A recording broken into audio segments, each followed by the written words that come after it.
20 seconds.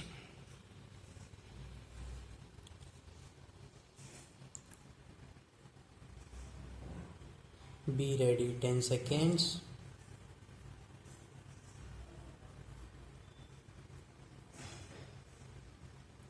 Start. In conclusion, I would like to say a word in regard to employment with which I have been dealing so far. According to the figures supplied, the number of displaced persons from Bangladesh employed through employment exchanges is only 37,000. This is very meager compared with their total number, which comes to 32 lakhs according to the official figures. This is with regard to Bangladesh refugees. The number of displaced persons from Pakistan employed through employment exchanges is not very encouraging, but still it is 75,000.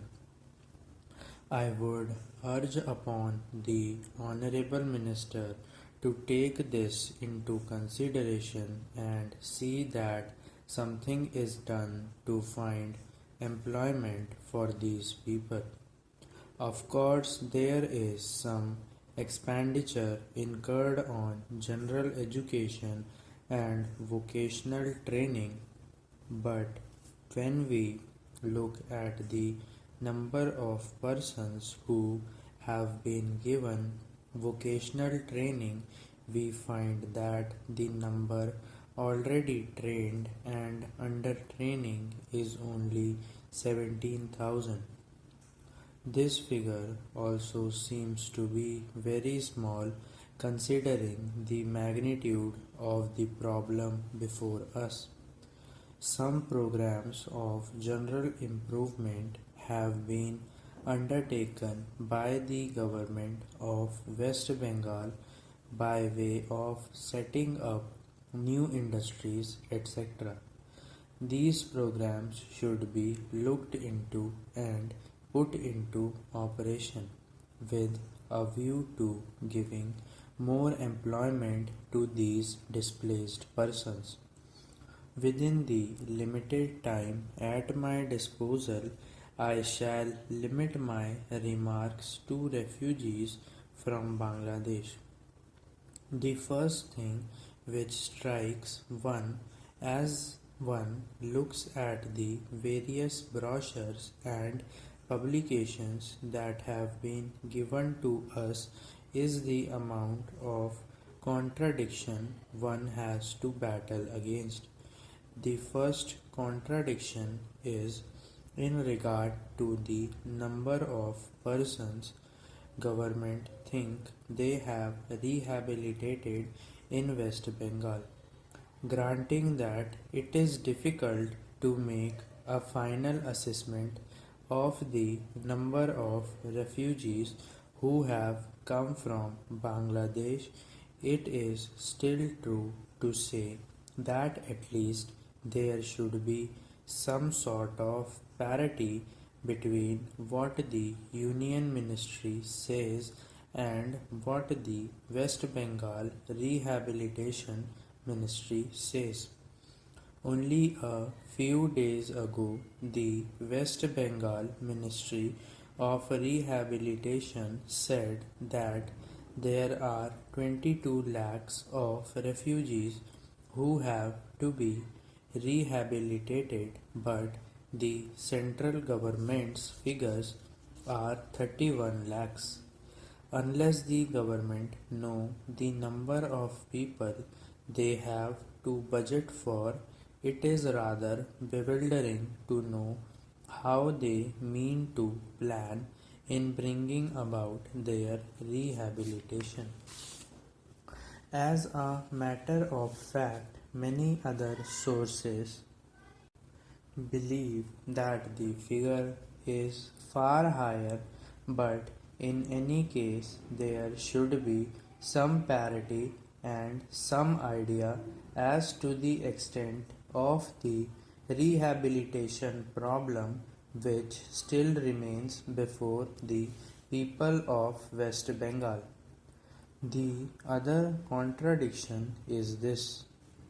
On the one hand, Srimati Renula Ray says that in the near future they will be making a successful completion of the work of economic rehabilitation of refugees in that state, but only after last year Shri A.P. Jain said that as yet the problem of the displaced persons from Bangladesh was a matter which was giving some concern.